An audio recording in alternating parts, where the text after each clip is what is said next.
Bienvenue à cette émission spéciale du 50e anniversaire de CJSR, votre télévision régionale. Parce que notre première mise en onde s'est faite il y a 50 ans, le 12 octobre 1970. 50 ans, c'est pas rien. Et CJSR est encore une télévision autonome dirigée par un conseil d'administration indépendant local. On voulait fêter ça en grand avec tapis rouge et artistes vedettes sur la scène, mais compte tenu des circonstances, on a décidé d'être un peu plus modeste. On vous propose plutôt 30 minutes de souvenirs. Commençons par le début, c'est-à-dire la création de CJSR. Ce qui suit a été filmé il y a 25 ans, lors de notre 25e anniversaire. Vous y verrez Marcel R. Plamondon. Il est interviewé par Luc Falardeau.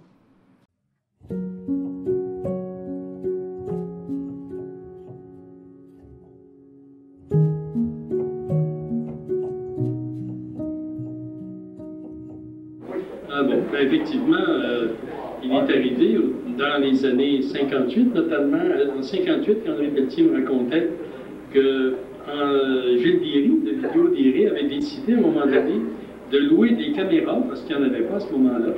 Il louait des caméras, et à l'occasion du carnaval, parce qu'il faut dire aux plus jeunes qu'il y avait un carnaval d'hiver à Saint-Raymond dans ces années-là.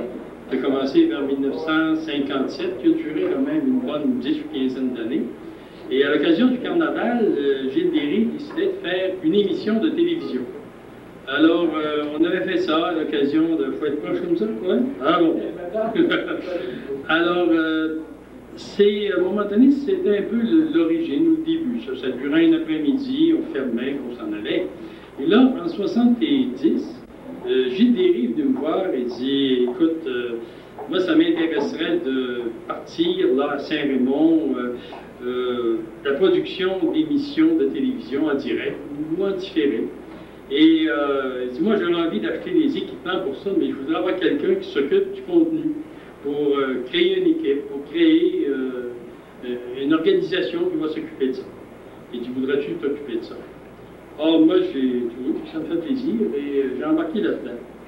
Et c'était le 12 octobre, parce que là, j'ai fait des petites recherches après-midi pour essayer de trouver des dates, parce que de mémoire, je ne me rappelais pas tout à fait des dates précises, mais j'ai réalisé que c'était le 12 octobre 70, à l'Hôtel de Ville, qu'a eu lieu la première émission de ce qu'on peut appeler la télévision communautaire de Saint-Raymond. À l'Hôtel de Ville, c'était une émission dans le cadre de la prévention des incendies. Et les plus vieux s'appelleront que le maire de l'époque, c'était M. Albert-Édouard Cloutier. Une partie du texte que Gilles Déry, qui finalement était celui qui a eu l'idée, qui a pris la décision de faire ça à Saint-Raymond, et de la philosophie ou de l'orientation, quoi qu'il l'animait. Il disait, j'ai pensé qu'il serait intéressant pour les abonnés de notre système de câble de pouvoir recevoir les émissions télévisées en provenance de Saint-Raymond. J'ai donc acheté les équipements nécessaires à la diffusion de telles émissions. Et là, il ajoutait, mais le côté technique n'est pas tout. Il faut préparer et produire des émissions intéressantes. Je vais donc demander à un citoyen de chez nous, qui est bien connu pour sa participation dans les divers mouvements sociaux du milieu, de s'occuper de cet aspect, en l'occurrence Marcel Plamondon.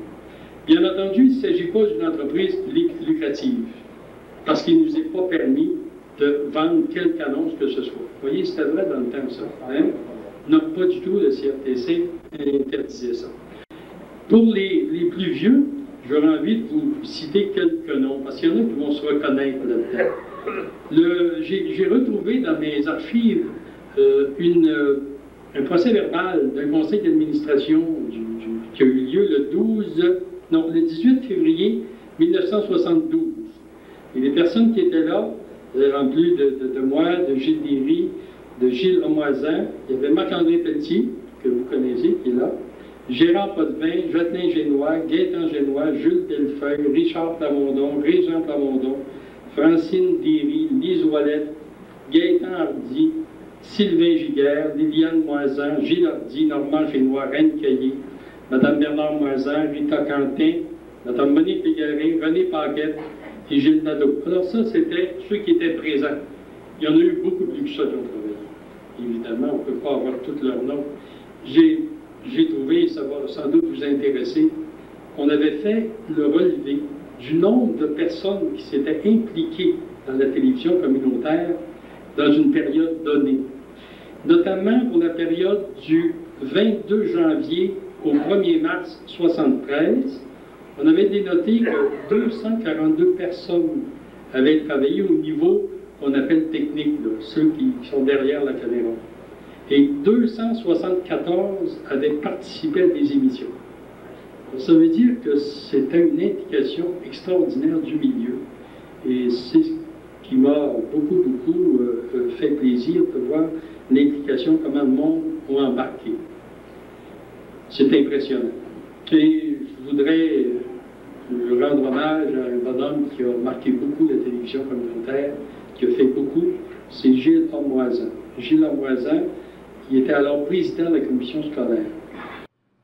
CGSR a déjà été à l'avant-garde de la technologie. Eh oui, en 1977, les techniciens d'ici réussissaient à établir une liaison satellite avec la station communautaire de Buckingham, en Outaouais.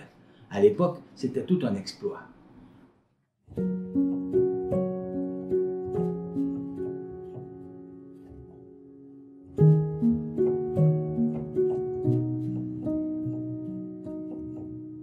J'aimerais que tu me parles de l'émission qui s'est faite avec Buckingham à l'extérieur.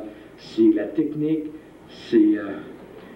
ça s'est pas vu, je veux dire, en dehors de Saint-Raymond, qu'est-ce qui s'est fait là? Ouais, il s'est fait une autre expérience, je crois que c'est avec le cadre de Baie-Saint-Paul. Un petit peu plus tard, mais ça a été fait avec l'équipement de Radio-Québec et non avec l'équipement de TV communautaire.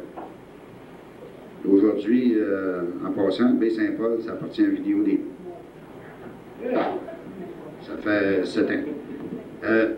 Le projet de Buckingham, c'est un professeur en communication de l'Université du Québec à Montréal, Jean-Pierre Mars. C'est lui qui était professeur de l'Université de l'UQAM à Montréal, qui avait eu cette idée-là. Il était venu nous rencontrer à Saint-Raymond. Il nous avait proposé le projet. Ensuite, il avait proposé le projet aussi à Buckingham parce qu'il trouvait que c'était deux villes à peu près la même population, même grosseur, qui pouvaient s'apprêter à des projets semblables. Alors, il nous avait apporté de l'équipement de l'UQAM, il était venu nous installer ça. Et puis, il y avait une roulotte du ministère des Communications qui était installée sur le terrain de balle avec une antenne parabolique. Et nous autres, on avait emmené un câble coaxial qui reliait deux câbles coaxiales parce qu'il fallait envoyer des signaux à Buckingham et on recevait les signaux de Buckingham et on les mixait ici à Saint-Raymond pour les retourner sur le réseau de câbles là-bas. Le satellite travaillait sur les deux sens. Il y avait une réception et une transmission. Nous autres, on transmettait là-bas le signal pour aller sur le câble à Buckingham et sur le câble à Saint-Raymond. C'était le même signal qu'il y avait là. C'est-à-dire que nous autres, on recevait leur signal du studio, puis c'est nous autres qui faisions le mélange des images aussi. Les autres recevaient le signal seulement. Et ils nous en transmettaient, mais c'est nous autres qui faisions tout le mixage ici. Parce que là-bas, il n'y avait pas personne qui s'occupait de ça. Le défi de le faire, il est comment? Bien, c'est une expérience qui nous a été soumise, puis nous autres, on a embarqué dedans. On voulait faire l'expérience parce que c'était avec le satellite Hermès dans le temps. C'était nouveau, ça, cette affaire-là. Et puis, lui, en tant que professeur, il voulait prouver que ça se faisait avec de l'équipement très bon marché, des petites caméras de 1000 pièces au lieu d'avoir des caméras de 100 000 pièces. Ça a été prouvé, ça fonctionnait très bien, l'image était très bonne. Donc, Marc-André, dans ce temps-là, tu étais un gars de défi. Ben, j'ai embarqué dans ça sans... un petit peu de reculon. Il y a de l'équipement dans ça que je n'étais même pas au courant comment ça fonctionnait. Là, ils m'ont expliqué ça, comment ça fonctionnait, on s'est dépanné avec ça. Puis ce qu'ils trouvaient drôle, je ne sais pas si Marcel s'en souvient, un soir, on avait eu un petit problème technique. Puis là, il était aux petits oiseaux parce que ça faisait partie du projet. Ah oui? Ah oui. Parce que lui, il était toujours ici à Saint-Raymond. Et puis, il surveillait tout ce que c'est qui se passait. Puis, quand on avait eu un problème un soir technique, puis là, il était aux petits oiseaux parce que ça fait partie du projet, ça. Il disait, on a des petits problèmes comme ça, on avait réussi à se dépanner, puis ça avait fonctionné. En 2016, CJSR a vécu les pires heures de son histoire. Un incendie qui a détruit 5 immeubles du centre-ville, dont les locaux de Derry Télécom où on avait nos studios. Je vous ai préparé un petit document relatant l'événement.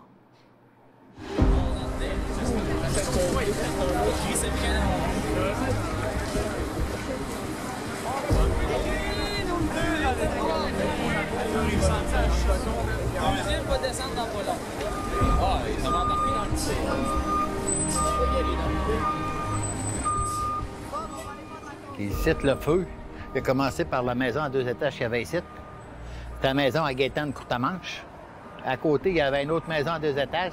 Et puis après ça, c'était la maison, le bloc, l'ancien bloc à Tibergignac. C'était Vidéodéry qui était là. Comme c'était des vieilles bâtisses, c'était isolé un petit peu avec les méthodes anciennes.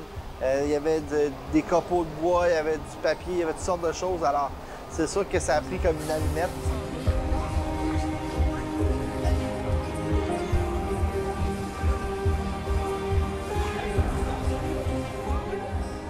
Même ici, c'était M. Duplan, il avait peur pour son bloc appartement, parce qu'il nous a demandé, en arrivant avec le premier camion, de la refroidir parce que la tôle a commencé à boucaner. Quand je suis arrivé, la première vision que j'ai vue, c'est que mon bureau, c'était une boule de feu.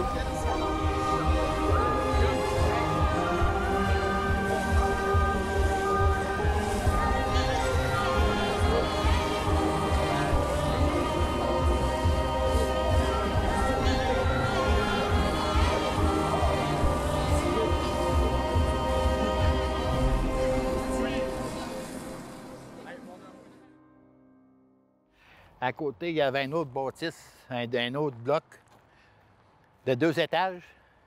Puis il y avait une petite entrée entre les deux pour que des Vidéodéry peuvent rentrer avec ces camions. Puis ici, il y avait la bâtisse, si vous voulez, c'était les massothérapies qui étaient ici.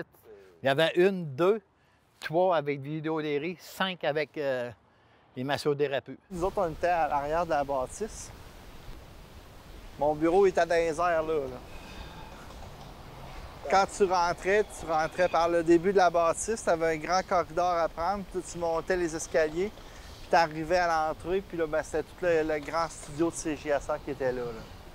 On était là à peu près 14 ans. Là.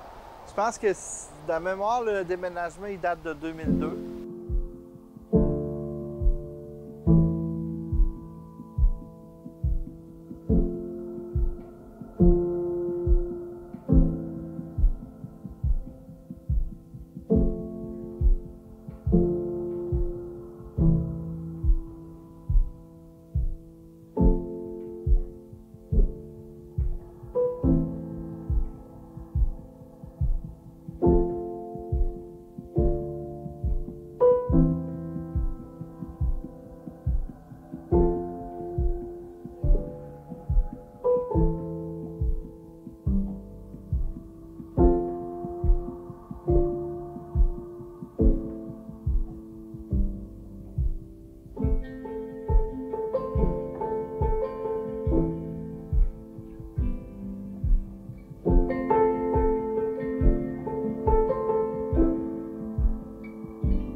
Les bâtisses, il y avait un cachet patrimonial.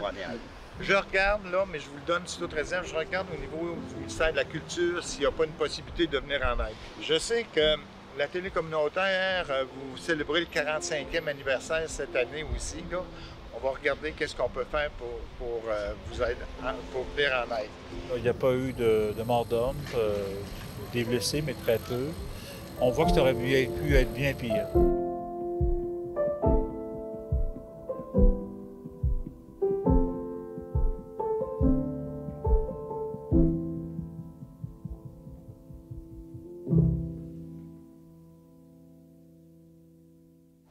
Le lendemain matin, quand on revient ici et qu'on voit que la bâtisse est en train de se faire démolir par les pelles, c'est pas des images vraiment tripantes à filmer.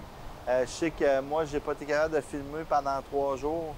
C'est vraiment Tony qui a pris des images un peu par la suite. Là. Mais moi, c'est bizarre, j'étais pas capable de reprendre ma caméra. Moi, ce qui m'a beaucoup frappé, c'est les auditeurs de la télé qui étaient là, qui regardaient l'incendie, puis qui sont venus nous voir, qui sont venus nous donner une petite tape dans le dos, nous dire « Écoutez, vous êtes capable de repartir, on va vous aider. » Même tout le monde était rapide à vouloir nous aider, à nous donner le petit coup de main. Fait que c'est sûr que d'un côté, c'est très triste, mais d'un autre côté, ça nous redonne confiance en l'avenir. Je me souviens d'avoir jasé avec beaucoup de monde, mais entre autres une madame qui m'a serré dans ses bras puis qui m'a dit qu'on casserait avec nous. Ça fait chaud au cœur. C'est des affaires que tu as besoin d'avoir la nuit même.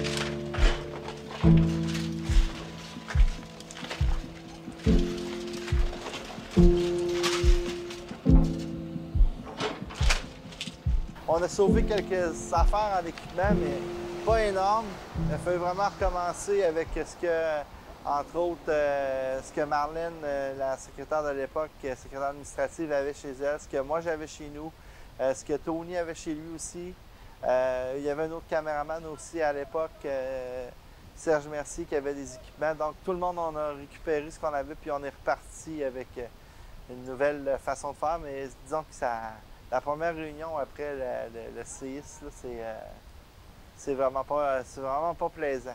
Pour les premières semaines, la ville a fait un prêt vraiment super le fun. Ils ont prêté la salle du conseil pendant quelques semaines pour qu'on puisse faire nos émissions. Puis même, on a continué pendant 6 mois à faire nos émissions là.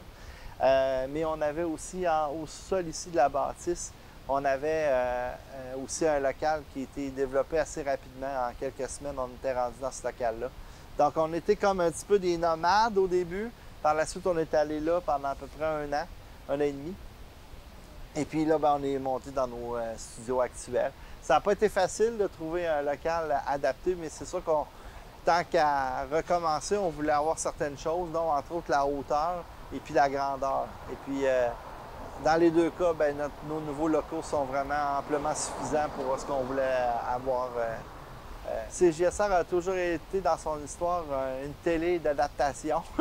Alors, on continue comme ça. Mais c'est sûr que quand on revient faire des tournages ou quand on revient au centre multi ou des choses comme ça, on se sent chez nous quand même. C'est comme, on arrive quand même on a quand même passé un bon 15 ans ici, puis même avant, on était un petit peu plus loin, un petit peu extérieur au centre-ville, mais on était là quand même. Puis on a passé pratiquement toute notre histoire ici dans le centre-ville de Saint-Raymond. Donc c'est sûr qu'il y a un petit côté sentimental à ça, oui.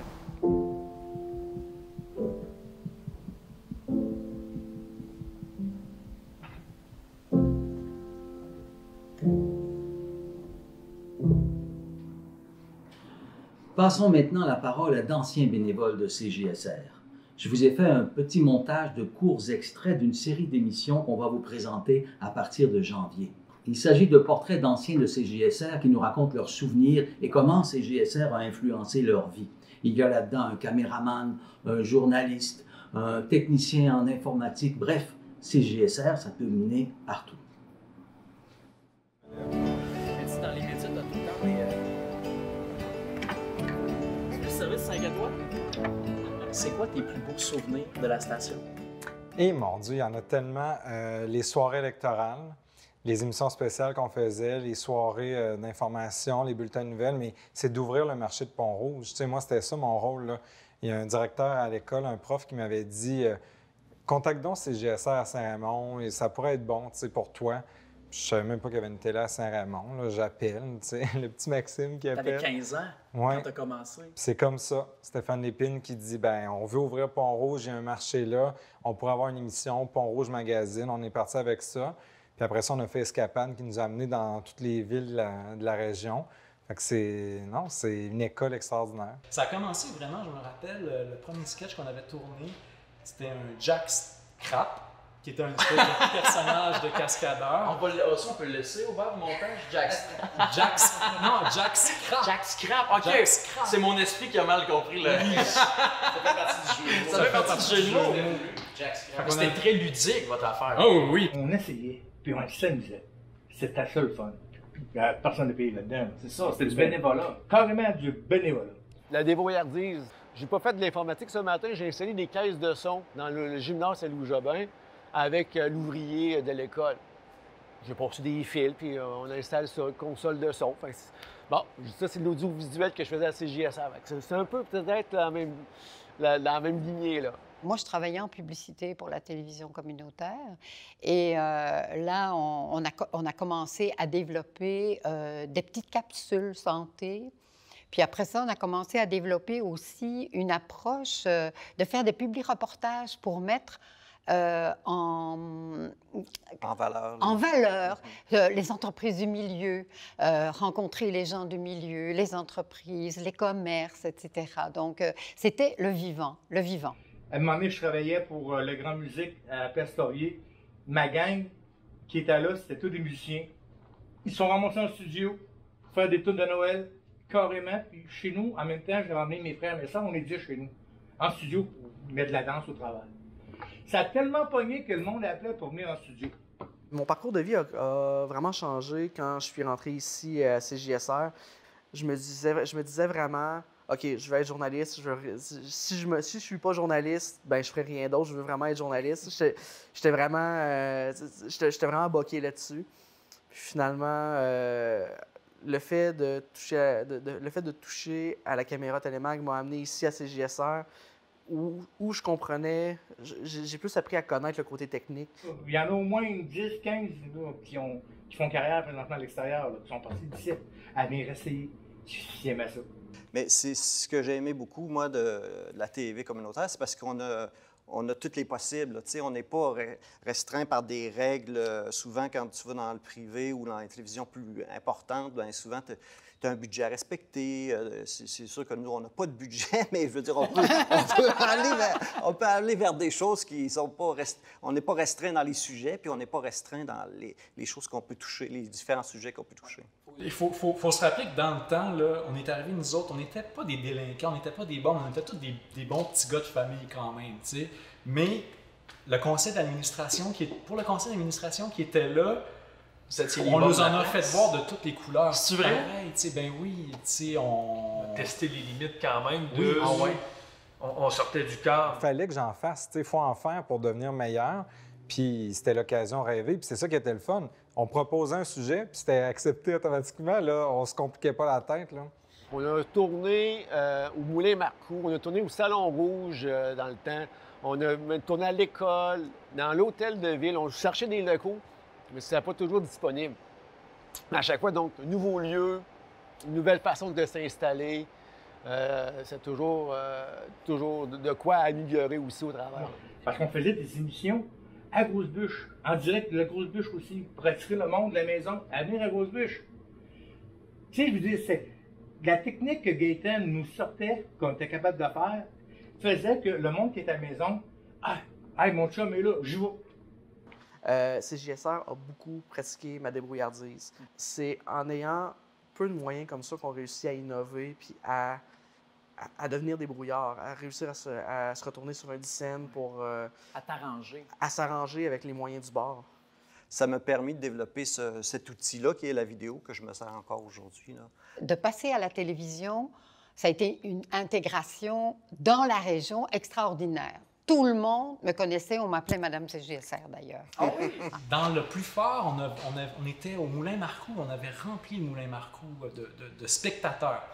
Donc là, nos sketchs qu'on avait préenregistrés, qu'on avait montés, on les diffusait sur un grand écran. Quelqu'un avait accès à un projecteur vidéo dans ce temps-là, c'était rare. Écoute, c'était le gros luxe, on avait un gros écran géant. On atteignait la majorité après, on était encore des ados, là, tu sais. Des jeunes qui tripaient. Oui, puis on faisait des tournages qui finissaient des fois à 3 h du matin. On faisait du montage toute la nuit aussi. Ah oui, on a fait du montage avec Phil, là, des fois, là, on sortait de là, le soleil se levait. Mais ça a été une école quand même de plusieurs choses. Puis tu sais, même il y a des gens qui venaient nous voir dans ces enregistrements-là, qui étaient un peu des fans, qui finalement sont devenus des collaborateurs. CJSR pour toi en un seul mot, ce serait quoi? Proximité. Proximité. C'est la force de cette télé-là, d'être près des gens, puis de se nourrir de ça, mais de livrer aussi cette proximité-là, mieux connaître sa région, c'est essentiel. C'est ce qui fait la beauté de la richesse de la TV communautaire un peu partout au Québec. C'est d'être proche des gens, c'est d'être proche de ce qui se passe chez eux, parce que de plus en plus dans les gros réseaux, on entend parler de Montréal, Québec et les gros événements, mais tout ce qui se passe chez nous, on ne sait pas si on n'a pas la télé communautaire. L'implication citoyenne, comme je disais tantôt, ça m'a pris du temps à catcher que c'est ça que je faisais, mais après ça, ça m'a donné le goût de m'impliquer dans d'autres choses. Pour moi, personnellement, ça a été important dans mon développement de celui que j'allais devenir. Oui. Qu'est-ce que tu souhaites à la station? Un retour aux sources pour des bénévoles qui désirent faire de la télévision, autant en avant qu'en arrière. Des projets. Des jeunes ont des projets à exploiter, à explorer, mais c'est la bonne place pour apprendre. Je souhaite que CJSR soit reconnu vraiment à sa juste valeur. Que les gens se rendent compte que CJSR, c'est plus qu'une station de télé communautaire, c'est le poumon d'une ville, c'est ce qui fait vivre la ville, c'est ce qui nous montre qui on est en fait. Elle nous met, nous, de l'avant, nous étant les citoyens, mais j'y souhaite vraiment qu'elle soit reconnue à sa juste valeur.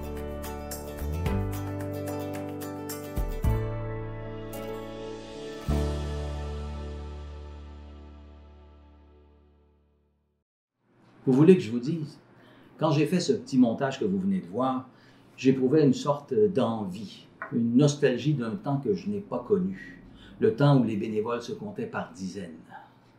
On est un peu loin de ce temps-là maintenant, mais je vous promets que je vais mettre toute mon énergie pour qu'on y revienne.